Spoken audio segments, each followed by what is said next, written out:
There he is, the southern blackmouth cur, trying to figure out what all this white stuff is. Welcome back to Sawmill, guys. My name's Bill. This is Pirate Solutions Forestry. As you can see, some of it has melted a little bit, but we are snowed and frozen in. Got a little more snow coming tonight. I did get the mill cleaned off, and Danny and I making our little trip around. I took a little fall, taking him out a couple nights ago, landed on my ribs, heard a big old crack, and having trouble sleeping. I really hurt myself. So I'm on the bench, I'm on the shelf. Hopefully I'm going to feel good enough tomorrow maybe to do a little bit of work, but we're going to take a walk around. I'll show you around a little bit, and we'll just kind of talk about what happens when your sawmill operation looks like this and you work by yourself. Hopefully you got a dog to keep you company. But one of the problems that we have here is that some of these manual clamps and stuff need to be able to go down, and when you get stuff frozen underneath them, that can be a problem. Obviously, this isn't a huge concern. I mean, I could come in here and pull a log out of here and mill it, except they're all frozen. Now, right now, it's very close to getting above, it was very close to getting above freezing today. But we have been in a crazy cold pattern here in the Northeast, something that we're not used to. And everything has been frozen solid. Now, I do like it from the standpoint of traveling around and not making a mess, but when it snows and then maybe it rains a little bit or we get some sunshine and then it gets down to 12 degrees at night, everything gets really complicated. So we got a lot of stuff to do, and this is kind of what we're dealing with. You know, some of the stuff over there by the splitters, firewood, I have to cut some more. I'm starting to get low in the house because I went a couple of days with these. I don't know how to classify it. If somebody said to me, do you think you broke your ribs? Yeah, I think I broke my ribs. Whether it's broken ribs or a separated rib, I'm not sure. I don't seem to have any internal bleeding because that's not manifesting itself anywhere. I don't, the first couple of nights I was kind of concerned that I was going to roll over and maybe if I had a displaced rib, puncture a lung, but that hasn't happened, so that's good. Trying to manage it. I'm not a medicine guy. I don't like any drugs or anything like that, so I try not to put anything in my body, which complicates a problem like this. So I am, for full transparency, taking some mega doses of Aleve and Tylenol and some Motrin and so on and so forth.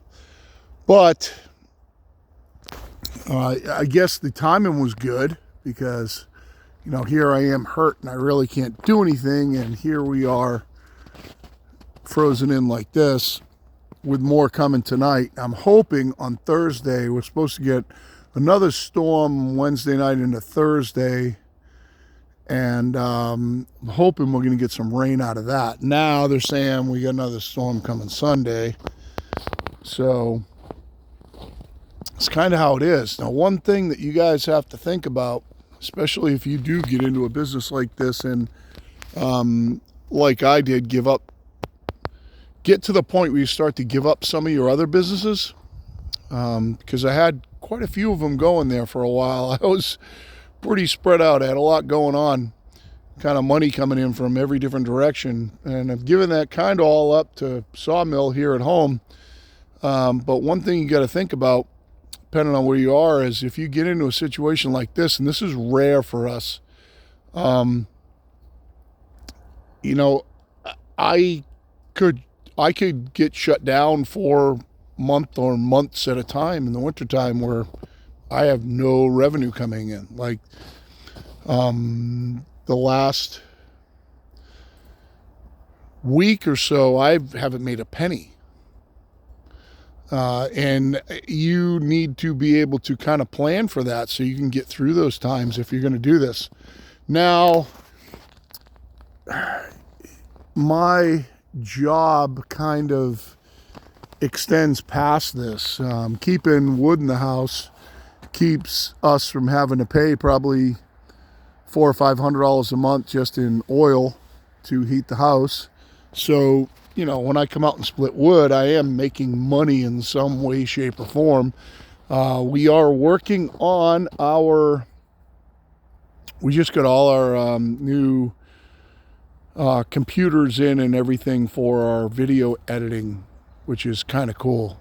Got an iMac Mini, a new monitor setup. We got a big setup in the living room now with a desk and the whole 9 yards. And Kate got a new i16 Pro, and all of Kate's stuff, her MacBook Pro, her iMac, and her iPhone 16, they all talk to each other. So I'm not a Mac guy. I'm learning. I'm proficient enough to be able to do stuff on it, but Kate's much more of the Mac person. So we're getting very, very close now to being able to professionally edit our videos. You know, I want to come out here and just, you know, show Danny. I think that's awesome and hold the camera in my face. But now this whole format is going to change over to a more professional product. I'm looking into storage solutions this afternoon as I sit around and wallow in my misery. And where I fell was, I came out the door right there, and there's a walkway. So this used to be a garden, and we had 3 gardens. This one used to be a garden.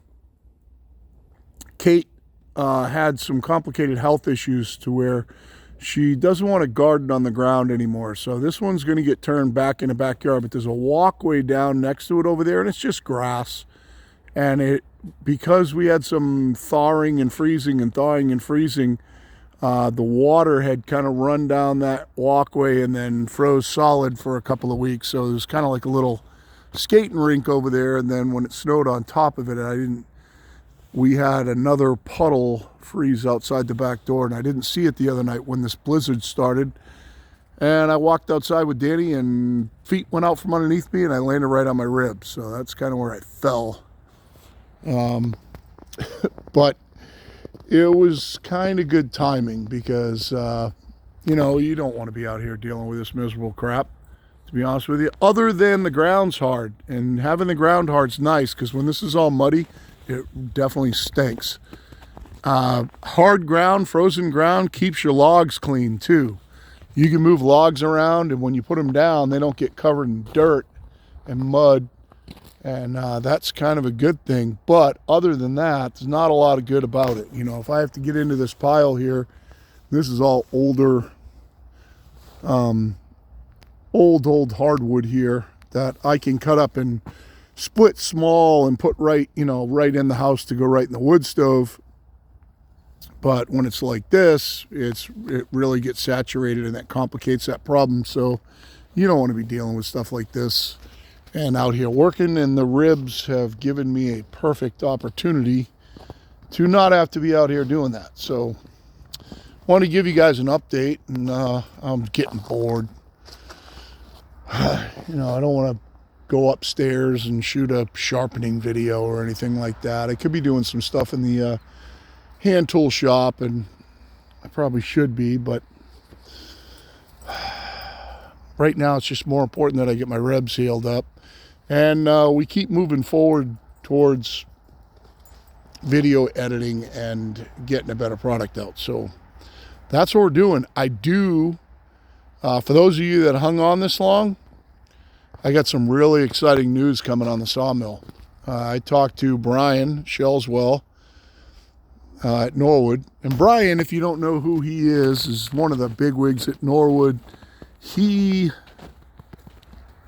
is the person responsible for the engineering on this mill, I believe on the hydraulic side. So basically making the HD36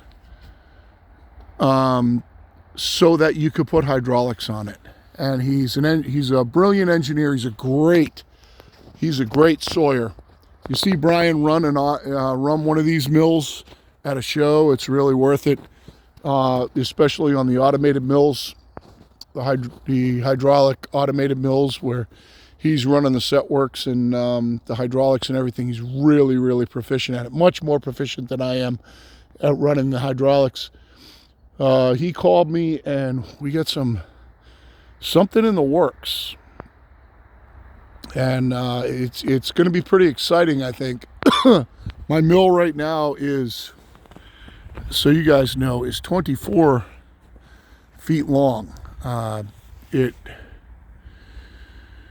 used to be 20. We just added 4 feet. So right now it's 24 feet long. I can cut 20'7", and my mill's going to 32 feet long. And it's going to 32 feet long for a very specific purpose, because we are going to actually have not one saw head on this mill, but two. The other head is going to be a molder planer, and they wanted to do it on a separate track, but since it runs on this track, I just said, why don't we extend, and we'll put the molder planer so that the head of the molder planer is down there out of the way, and then when we use it, you got all the clamps and everything to clamp your beams, and you can run it back this way. And what it does is it will plane out to 16 inches wide with 2 heads and knives, so you can plane your stuff. And it also has molder knives too, where you can cut tongue and groove and cut half rounds. For the best way I could explain it is like snap together Lincoln logs to build cabins.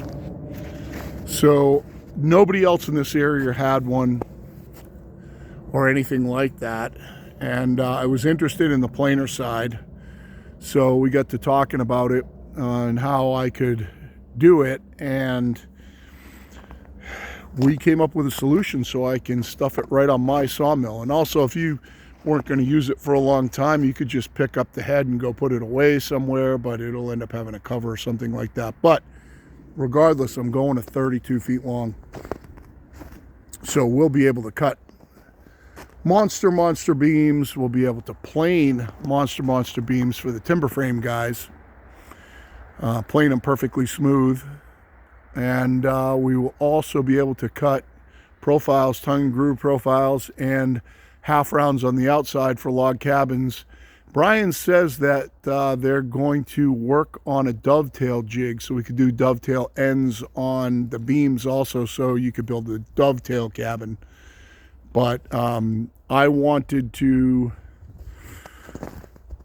build a saw shop out of logs, do it log cabin style, without having to frame it, and it looked like a good solution, and nobody else had one around here, so it looked like it might be an opportunity for some of the shed building guys or lumber companies around here. Don't have any product like I can produce with that, but basically, you could build a shed like this, just stacking the logs up and then cutting your windows out and cutting your door out, and away you go. Pretty simple. Got to put your roof on still, but it just stacks up like a log cabin with your staggered joint on the end and we can do the dovetail joints ourselves by hand, but they're actually going to be making a jig so that we can cut the dovetails on the HD36, which is going to be something that we'll definitely jump on as soon as they have it. So I wanted to have the planer, be able to plane 16 inches wide to finish lumber, and I wanted to be able to cut the profiles for the tongue and groove. And you can make your own knives up too to cut kind of any profile that you want. But this is big for timber frame beams. It's not like cutting shiplap or tongue and groove, flooring or anything like that. This is on a bigger scale, something that nobody else has. So that's in the works. We're still trying to figure out the whole thing. It's about a $6,000 add-on to the mill, something like that.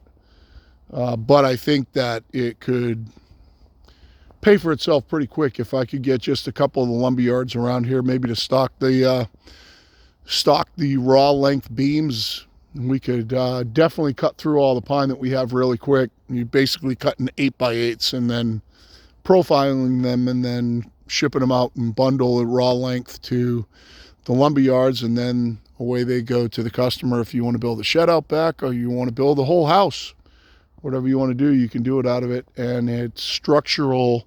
It does away with the need for the framing component of it.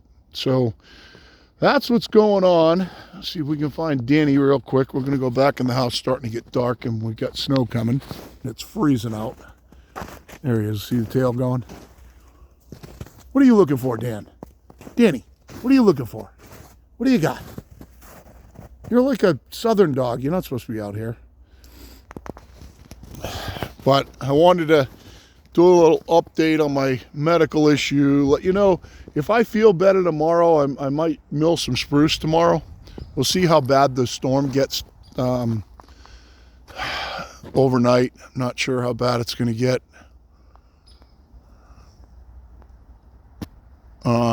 But then hopefully the Thursday storms rain and it wipes a lot of the stuff out of here. So thanks for the watch. Big improvements coming soon.